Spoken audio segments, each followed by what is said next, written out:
नमस्कार दोस्तों, स्वागत है आपका जीएस बग्गा एंड एसोसिएट्स के चैनल पर।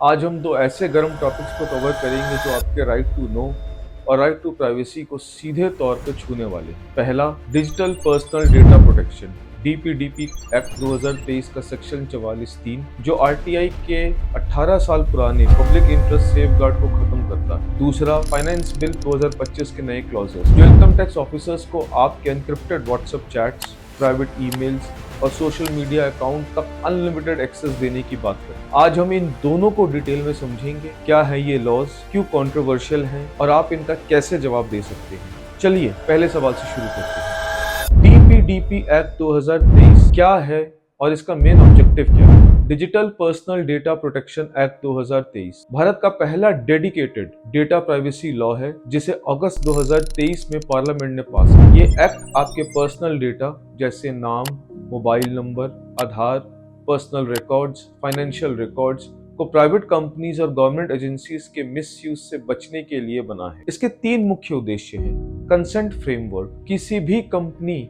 या सरकारी ऑफिस को आपका डेटा कलेक्ट करने से पहले आपसे क्लियर कंसेंट लेना होगा। डेटा प्रिंसिपल राइट्स, आपको अपना डेटा एडिट, डिलीट या ट्रांसफर करने का अधिकार मिलेगा। अकाउंटेबिलिटी, डेटा ब्रीच होने पर कंपनीज को 72 घंटे में डेटा प्रोटेक्शन बोर्ड को इन्फॉर्म करना होगा, नहीं तो 200 करोड़ तक का फाइन हो सकता है। जीडीपीआर यूरोप के प्राइवेसी लॉज हैं। इनसे इंस्पायर होकर डीपीडीपी एक्ट ग्लोबल स्टैंडर्ड्स को फॉलो करता है, लेकिन एक्टिविस्ट का कहना है कि गवर्नमेंट एजेंसीज को इसमें ज्यादा छूट मिल गई है। सेक्शन 44(3) क्या कहता है? आरटीआई एक्ट से इसका क्या कनेक्शन है? आरटीआई एक्ट 2005 के सेक्शन 8(1)(j) के अंदर सरकार पर्सनल डेटा डिस्क्लोज नहीं करती अनलेस पब्लिक इंटरेस्ट इन्वॉल्व ना हो।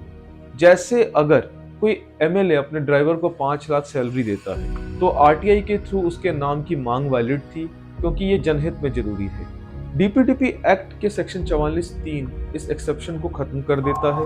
अब चाहे कितना भी बड़ा पब्लिक इंटरेस्ट क्यों ना हो, पर्सनल डेटा आरटीआई के थ्रू नहीं दिया जाएगा। एग्जाम्पल, 2023 से पहले अडानी ग्रुप के एयरपोर्ट कॉन्ट्रैक्ट्स में किसका नाम था, आरटीआई में नाम रिडेक्ट करके डिटेल्स मिल सकती थी।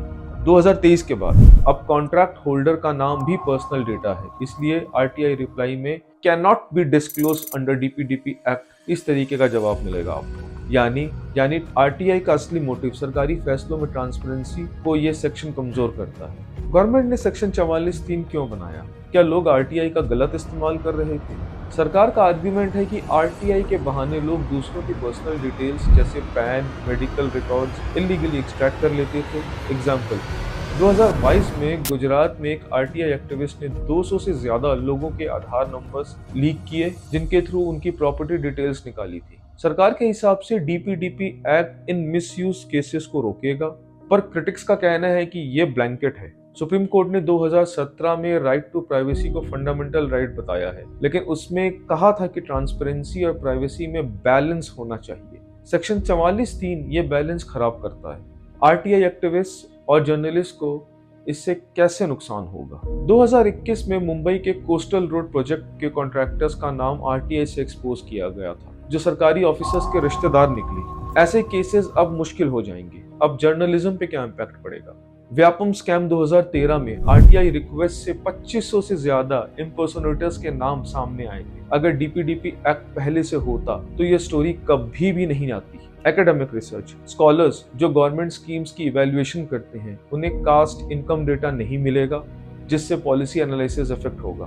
फाइनेंशियल बिल 2025 के क्लॉज 12D के अंदर टैक्स ऑफिसर्स को वर्चुअल डिजिटल एसेट्स का नया डेफिनेशन दिया गया है, जिसमें ये शामिल है encrypted chats, WhatsApp signals, Telegram के messages, private servers, Gmail, Proton mail और personal email servers, cloud data, Google drive, Dropbox और even crypto currency wallets. Tax officers इन प्लेटफॉर्म से डायरेक्ट एक्सेस मांग सकते हैं और वो अगर आप डिनाई करें तो वो इन एन्क्रिप्शंस को लीगली ब्रेक कर सकते हैं। रियल वर्ल्ड सिनारियो, मानो आपने व्हाट्सएप पे एक फ्रेंड को मैसेज किया बिटकॉइन में 10 लाख इन्वेस्ट किए। टैक्स ऑफिसर्स इसे देखकर आपको नोटिस भेज सकता है कि इस ट्रांजैक्शन को टैक्स रिटर्न में क्यों डिक्लेयर नहीं किया। गवर्नमेंट ने एन्क्रिप्शन बाईपास को क्या जस्टिफिकेशन दिया?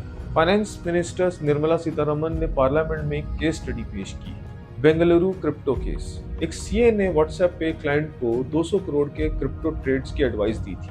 टैक्स डिपार्टमेंट ने सीए के फोन को फोरेंसिक टूल से स्कैन किया और ट्रेड्स ट्रेस किए जिनको सीए ने रिटर्न्स में हाइड किया था। गवर्नमेंट का ये कहना है कि अगर ऑफिसर्स को एन्क्रिप्शन एक्सेस दिया गया तो 75% टैक्स इवेजन केसेस सॉल्व हो पाएंगे। पर साइबर सिक्योरिटी एक्सपर्ट्स का कहना है कि एन्क्रिप्शन को वीक करना पूरी इंटरनेट की सिक्योरिटी को खतरे में डालना होगा, चाहे टेररिस्ट हो या कॉमन सिटीजंस। क्या ये लॉ सुप्रीम कोर्ट के प्राइवेसी जजमेंट्स के खिलाफ है? 2017 के पुत्तास्वामी जजमेंट में सुप्रीम कोर्ट ने कहा था कि प्राइवेसी एक फंडामेंटल राइट है, लेकिन 3 एक्सेप्शंस हैं: national security, public welfare, legitimate state interest. Critics का आर्ग्यूमेंट है डीपीडीपी एक्ट और फाइनेंस बिल इन एक्सेप्शंस को इतना ब्रॉड बना देते हैं कि कोई भी ऑफिसर प्राइवेसी को ओवरराइड कर सके। Example, income tax versus medical records. अगर कोई ऑफिसर आपके व्हाट्सएप चैट्स में एचआईवी ट्रीटमेंट की बात पढ़ लेता है तो ये पब्लिक इंटरेस्ट में है।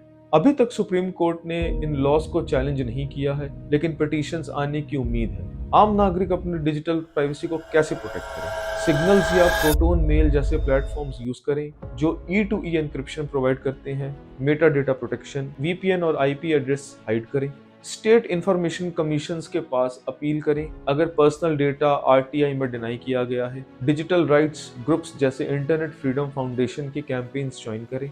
अगर टैक्स ऑफिसर्स आपके डेटा को लीगली एक्सेस करते हैं तो उसे रिटन ऑर्डर मांगें और अपने लॉयर को दिखाएं। दोस्तों, आज हमने सीखा है कि डीपीडीपी एक्ट का सेक्शन 44(3) आरटीआई को टूथलेस बना रहा है और फाइनेंस बिल आपके एन्क्रिप्टेड चैट्स को टैक्स ऑफिसर्स के लिए खोल रहा है। ये सिर्फ शुरुआत है। 2025 तक और भी स्ट्रिक्ट लॉज आ सकते हैं। अगर आप इन लॉज को अपोज करना चाहते हैं तो अपने लोकल एमपी को ईमेल करें या डिजिटल राइट्स पिटीशन साइन करें। ये वीडियो अगर आपको यूजफुल लगे तो इसे शेयर जरूर करें, क्योंकि राइट टू प्राइवेसी सिर्फ आपका राइट नहीं, मेरा भी है। फिर मिलेंगे अगले वीडियो में, तब तक जय हिंद, धन्यवाद।